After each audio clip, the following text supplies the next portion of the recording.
Hello dear student, this is Dr. Pooja Gupta. Welcome back to physics classes. Today we discuss 27 MCQ of physics which are important to those who are preparing the PGT and GIC exam. So let's start. The question number first is ohm is a unit of measuring. Option A दे रखा है resistance, B voltage, C current, D none of the above. Ohm is a unit of measuring. जो ohm है वो किसको measure करता है? ये ओम जो यूनिट है, ओम जो है वो एक यूनिट है जो मेज़र करती है क्या? रेजिस्टेंस को, वोल्टेज को, करंट को, नन ऑफ द अबाव। तो जो इसमें क्वेश्चन हमारा ऑप्शन ए है वो इज़ द राइट आंसर। जो रेजिस्टेंस, आपको पता भी होगा रेजिस्टेंस की जो यूनिट है ओम, रेजिस्टेंस को मेज़र किया जाता है ओम में। और जो रेजिस्टेंस है वो का क्या काम है? वो इलेक्ट्रिक करंट के फ्लो में अवरोध उत्पन्न करता है, रुकावट पैदा करता है। And it's depend of the cross sectional area of conductor, length and temperature. ठीक है, अब आते हैं क्वेश्चन नंबर सेकंड पे।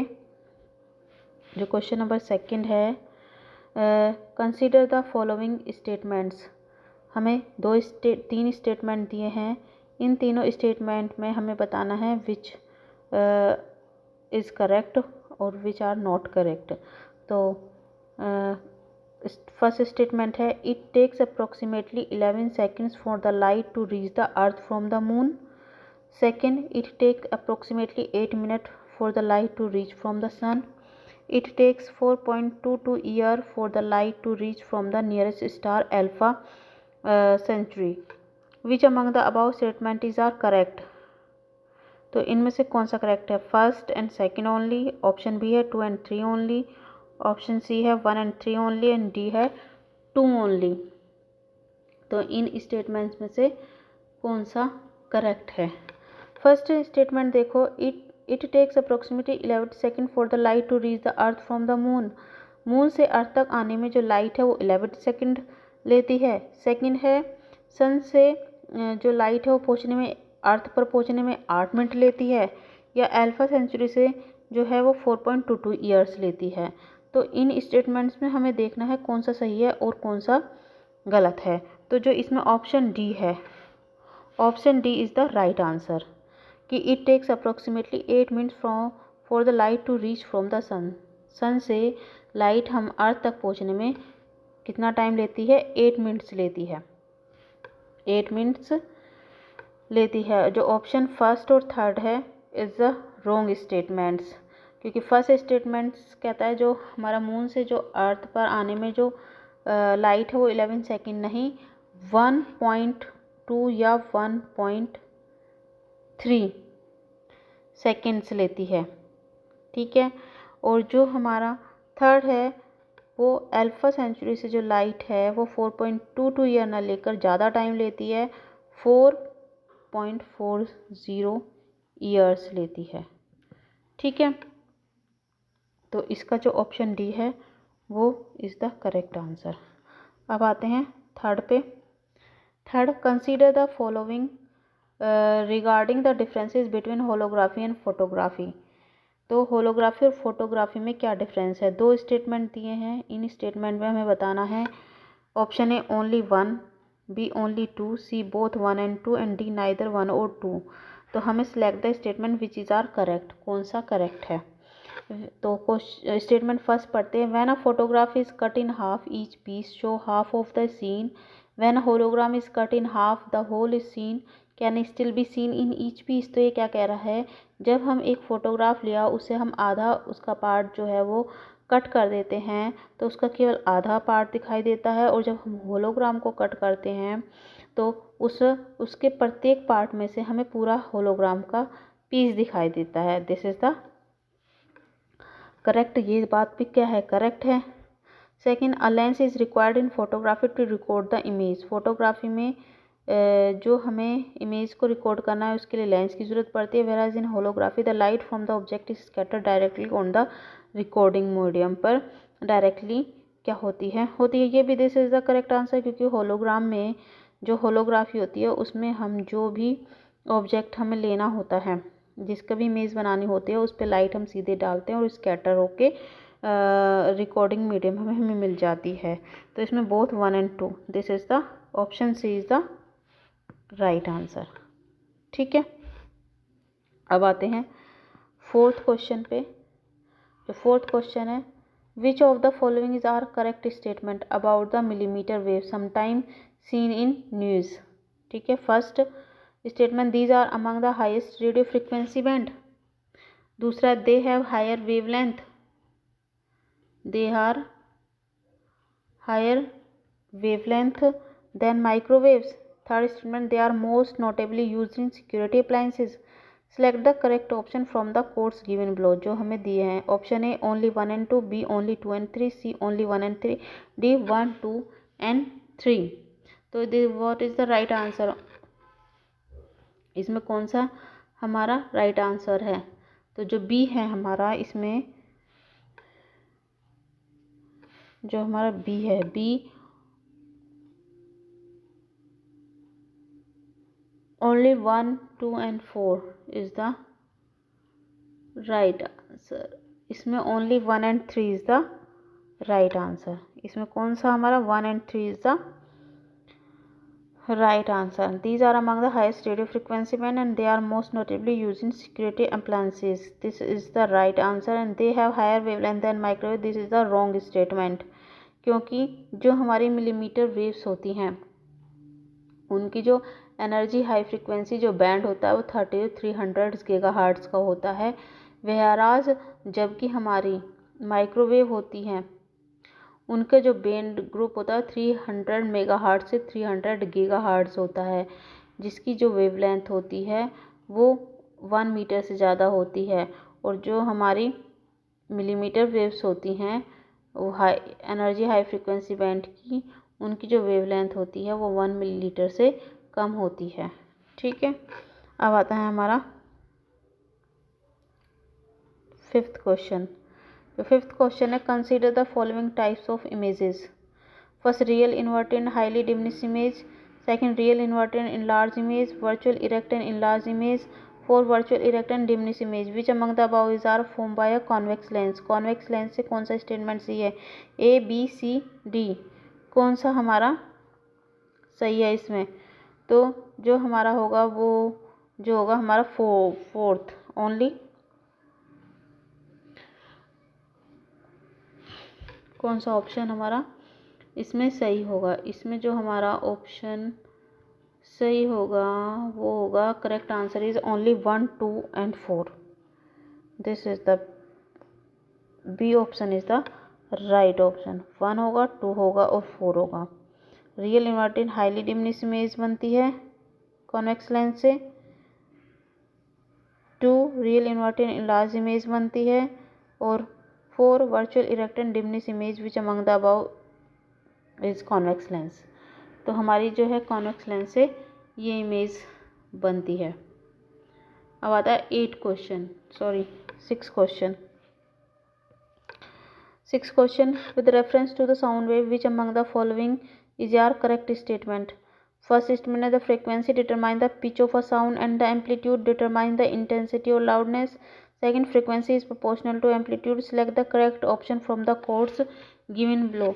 Only first is the right answer, क्योंकि जो साउंड और पिच होती है, द साउंड और पिच जो होती है वो एक दूसरे से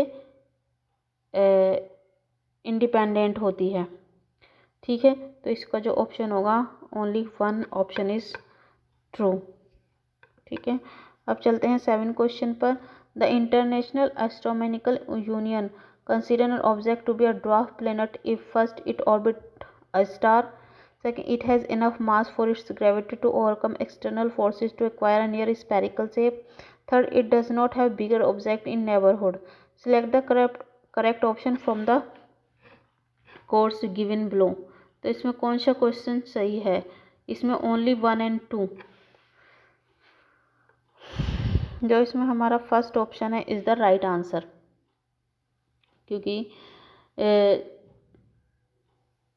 ये हमारा क्या होगा? राइट आंसर होगा 1 and 2। It's a orbited star, it doesn't have bigger object in its neighbourhood. This is the right answer.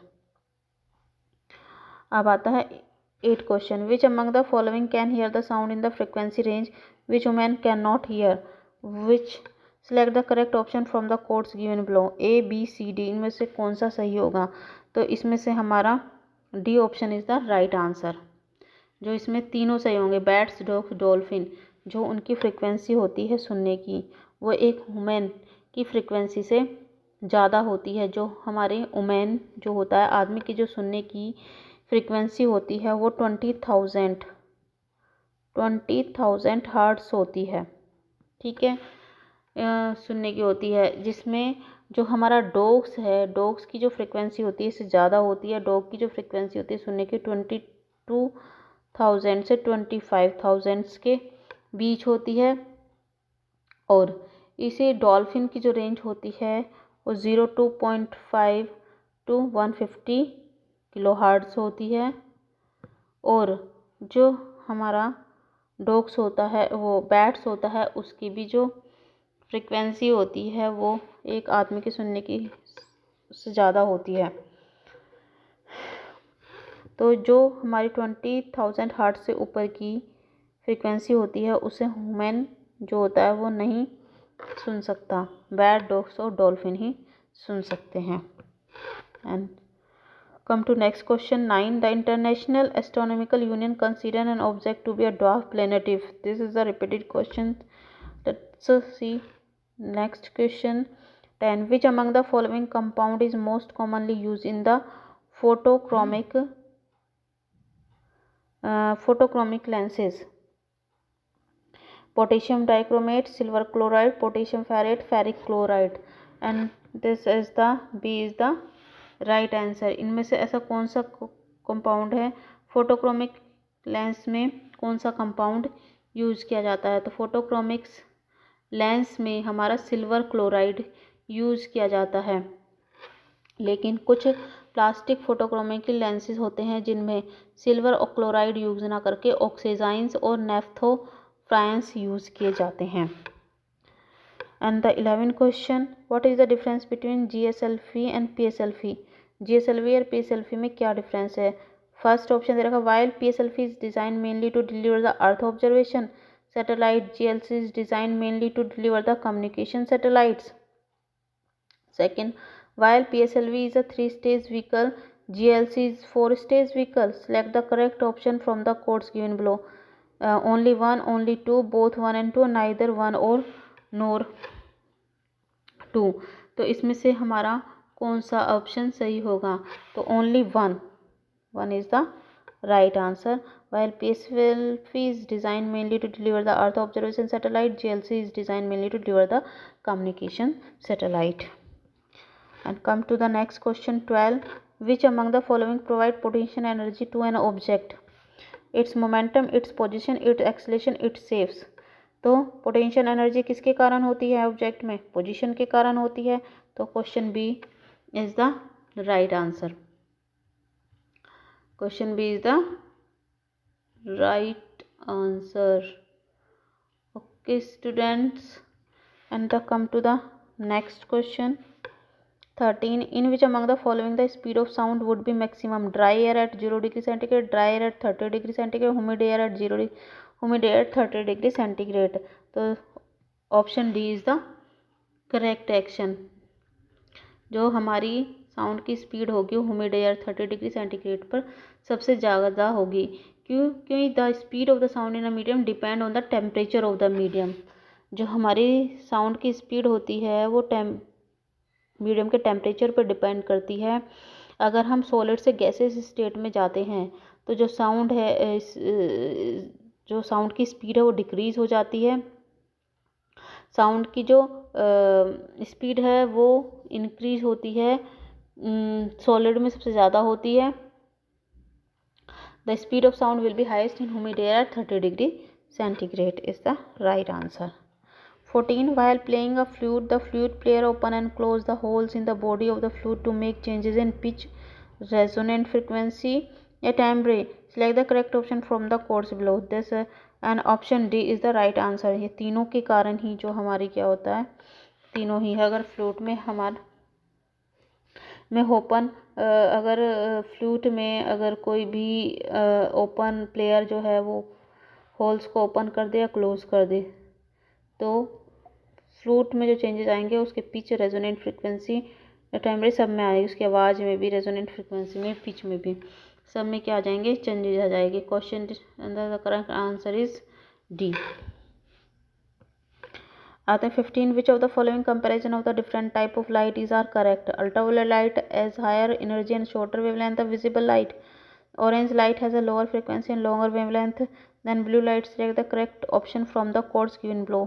Option है only one, only two, both one and two, neither one and two. तो both one and two is the correct answer. तो इसमें क्या होगा, one and to होगा, क्योंकि जो gamma rays होती हैं और एक्स रेज होती हैं वो हाई एनर्जी की होती हैं, उनका जो रेडिएशन होती है उनकी वेवलेंथ शॉर्ट होती है। Ultraviolet light has a higher energy and shorter wavelength than the visible light. Within the visible spectrum, the colors are in order of increasing frequency. Increasing frequency से होती है, और हम इससे भी देखते हैं ROYGBV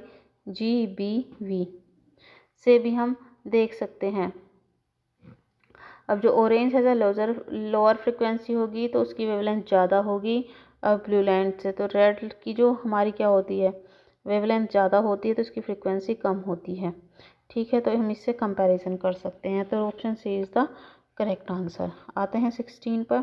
consider the following statement with respect to electromagnetic spectrum. First, gamma rays have higher frequency than X rays, microwave have a higher energy than radio waves, infrared has longer wavelength than ultraviolet, and which of the above statement is correct? इसमें कौन सा statement जो होगा वो correct होगा? only 1 and 2, only 2 and 3, only 1 and 3, only 1, 2 and 3, and the option D is the correct. ये तीनों ही क्या होंगे, सी हो सही होंगे। Gamma rays have higher frequency than X rays, microwaves have a higher energy than radio waves, infrared has a longer wavelength than ultraviolet. ठीक है, and come to the next question 17. Sound velocity is usually larger in solid than in liquid and gases because, अभी हमने पढ़ा भी है, जो sound velocity होती है वो सॉलिड में ज़्यादा होती है comparison to liquid and gases के। Solid are more elastic than liquid and gases, solid are less elastic than liquid and gases, volumetric expansion coefficient of liquid and gases are higher than solids, and D is the frequency of sound wave decrease in solids due to Doppler shift, which is the correct answer. तो इसमें जो correct answer होगा वो हमारा होगा first is the correct answer. Solid are more elastic than liquid and gases, this is the right answer. आज the next and come to the next question. Consider the following differences between white gold and yellow gold. First, while white gold has more nickel, yellow gold usually contain more zinc. White gold are more durable than yellow gold. Which of the above statement is true or correct? Is true या correct? A, only one, only two, both one and two, neither one and two, and the only second is the correct answer. White gold are more durable than yellow gold, क्योंकि जो हमारा white gold होता है वो yellow gold से costly होता है, क्योंकि जो हमारा वाइट गोल्ड होता है वो उसमें जिंक ज़्यादा होता है, और जो हमारा येलो गोल्ड होता है उसमें निकल ज़्यादा होता है। तो gold has a rhodium coating, white gold पे रोडियम की कोटिंग होती है और येलो गोल्ड पे रोडियम की कोटिंग नहीं होती, जिसके कारण जो वाइट गोल्ड होता है वो येलो गोल्ड से कॉस्टलियर होता है और ड्यूरेबल होता है। और जो वाइट गोल्ड होता है इसका अलॉय ऑफ गोल्ड होता है, गोल्ड का क्या होता है, तत्व होता है। ठीक है, इसलिए जो हमारा वाइट गोल्ड होता है more durable than yellow gold. अब आते हैं come to the next question. Which of the following physical quantity do not have any unit of measurement? इनमें से ऐसी कौन सी क्वांटिटी है जो यूनिट ऑफ मेजरमेंट नहीं है? Universal constant of gravitation, specific gravity, tension, या फिर Planck constant. And this answer B is the correct answer. Specific gravity does not have a unit of measurement, क्योंकि स्पेसिफिक ग्रेविटी क्या होता है, equal to density of body या density of water at 4 degree centigrade. It is the ratio between the density of an object and a reference substance. So we can tell whether the object will sink or float in our reference substance. ठीक है.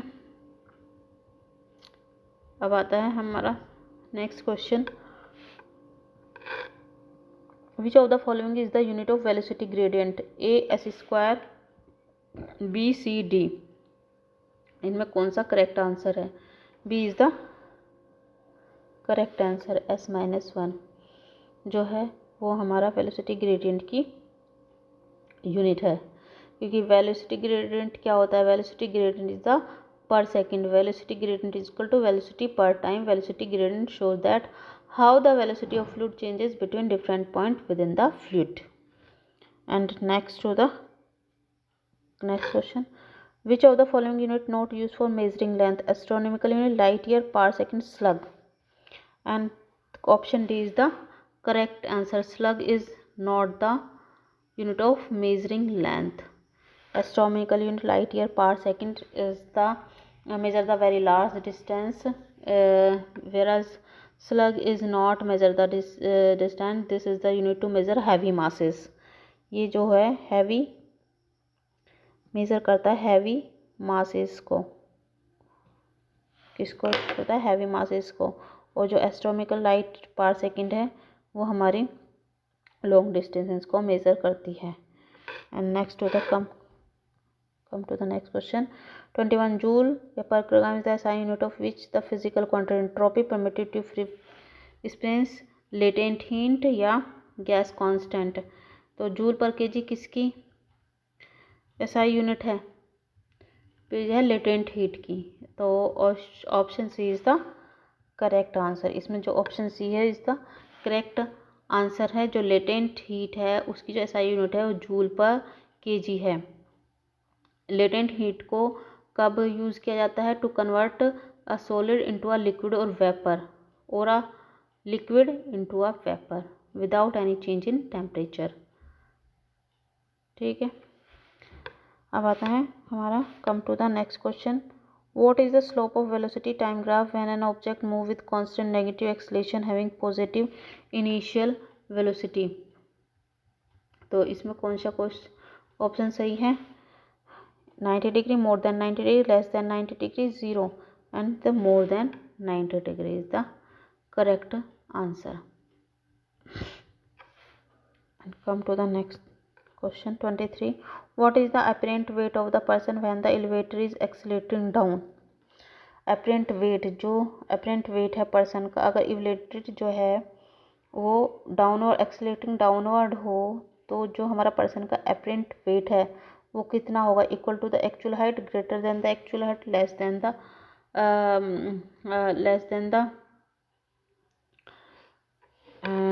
The actual weight है 0. And the option C less than the actual wait.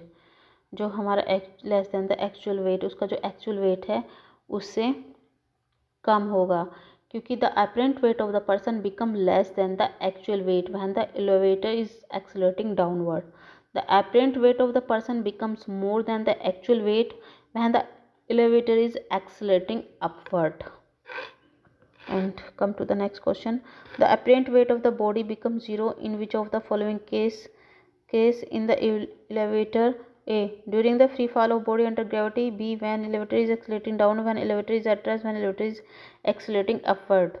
And this is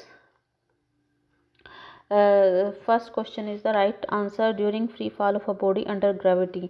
अगर हमारी क्या हो जाएगा? अगर connection जो हमारा पर्सन खड़ा हुआ है अगर उसका कांटेक्ट जो है वो उससे छूट जाए तो फ्रीली अगर हमारी बॉडी गिरती चली जाए तो जो उसका ग्रेविटी उसका जो बॉडी का होगा 0 हो जाएगा during free fall of a body under gravity. Come to the next question. 25. Work done is defined as the dot product of which the following vector?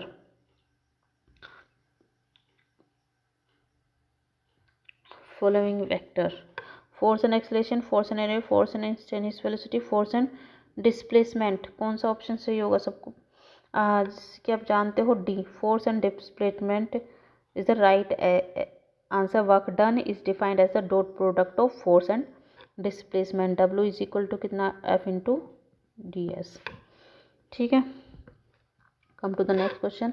What should be the angle between force and displacement for maximum work to be done? इस वक्त तो इसका answer हो जाएगा हमारा, correct answer is 0 degree.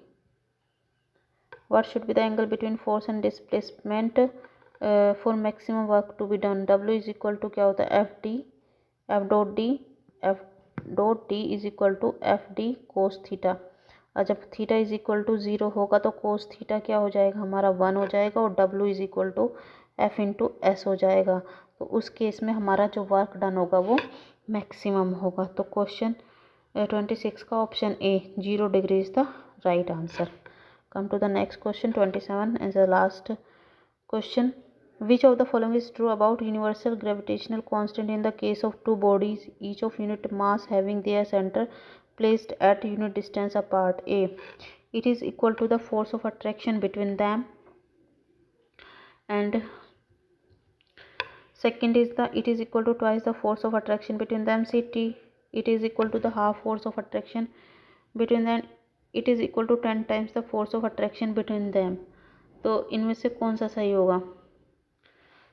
Which of the following is true about universal gravitational constant in the case of two bodies, each of unit mass having their center placed at unit distance apart? जो इसमें हमारा unit दिया है m1 और m2 जो दिया है वो 1 दिया हुआ है. ठीक है. और हमें फॉर्मूला पता है क्या होता है? F इज इक्वल टू होता है हमारा G m1 m2 upon R. ठीक है. अगर हमारा m2 m1 m2 1 दे रखा, R 1 दे रखा है तो F इज इक्वल टू क्या हो जाएगा? G हो जाएगा. तो it is equal to the force of attraction between them. A is the right answer. ठीक है. तो ये 27 MCQ थी जो आपके PGT और GIC एग्ज़ाम में इम्पोर्टेंट हैं. अब नेक्स्ट वीडियो में हम आगे 20 या 30 MCQ और लेकर आएंगे. अगर आपको मेरी ये वीडियो पसंद आई हो तो प्लीज़ से लाइक करना, शेयर करना और सब्सक्राइब करना. तब तक के लिए थैंक यू वेरी मच.